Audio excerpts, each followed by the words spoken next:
Grand Lille TV, l'info en continu.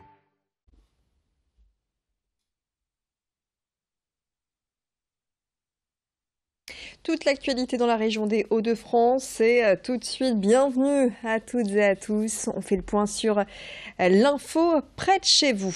À commencer par cet accident survenu la nuit dernière, accident mortel sur l'autoroute A16. Une camionnette immatriculée en Pologne s'est encastrée dans un poids lourd avant de prendre feu.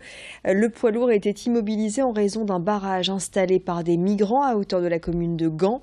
9 migrants ont été interpellés et une enquête est ouverte. C'est le premier accident mortel lié à l'installation de barrages depuis le début de la crise migratoire.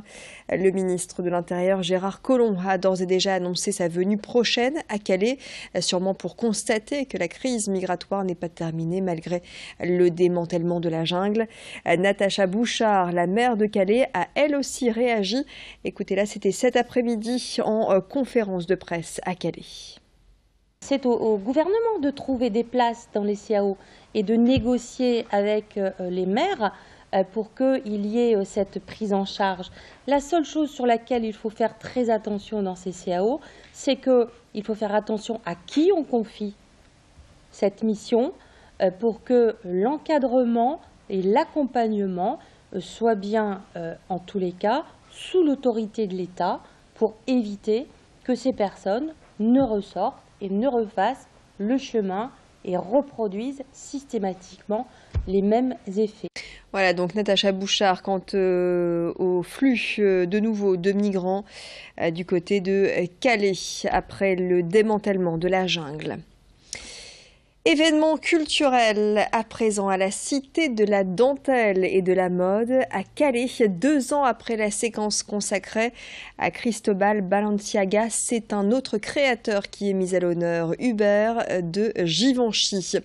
Au programme de cette exposition, 70 tenues issues des archives de la maison Givenchy, dont les robes prestigieuses portées par Jackie Kennedy ou encore Audrey Hepburn. L'expo retrace également la carrière de Hubert de Givenchy depuis le coup d'éclat de sa première collection, c'était en 1952. Reportage à Calais signé Morgan Ryan. C'est un événement que la venue d'Hubert de Givenchy. Désormais nonagénaire, ce grand de la mode et du goût français est venu à la Cité internationale de la dentelle et de la mode à Calais pour le vernissage d'une exposition sur son œuvre qui parcourt le dernier demi-siècle. Anne-Claire Laronde, directrice de la Cité de la dentelle. C'est pour la France la première exposition depuis 1991 sur le travail d'Hubert de Givenchy. Donc on la conçoit un peu aussi comme une redécouverte et le couturier a vraiment participé en plein à la sélection des pièces, à l'univers scénographique.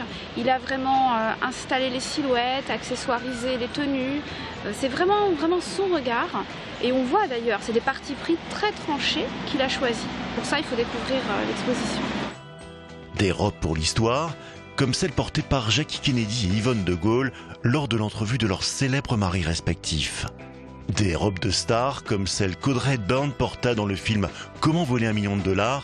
On voit ainsi l'utilisation de la célèbre dentelle Liverse, dont les fournisseurs du couturier ont aujourd'hui disparu. Chazia Boucher, directrice adjointe de la Cité de la Dentelle. Hubert de Givenchy est venu ici chez nous en 2013. Il a découvert la Cité de la Dentelle. Il était en admiration devant ces machines, ces métiers qui tissent la dentelle d'exception, des dentelles de calécoderie. Et je pense que ceci a beaucoup joué dans le choix de M. Givenchy de nous accompagner dans cette exposition hommage à son œuvre. Hubert de Givenchy est un couturier qui admirait énormément les artisans de la mode. Tous ceux qui fabriquaient les matières premières pour la haute couture, dont les brodeurs, mais également bien sûr les denteliers.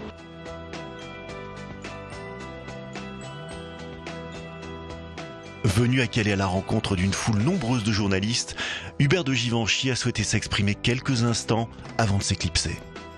Nous avons rencontré Jackie Kennedy, qui n'était pas encore la femme du président des États-Unis, qui faisait du journalisme à Paris. Et j'ai commencé à venir tout à fait au début de la maison.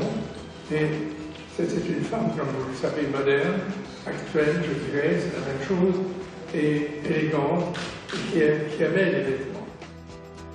L'expo Hubert de Givenchy, visible jusqu'au 31 décembre.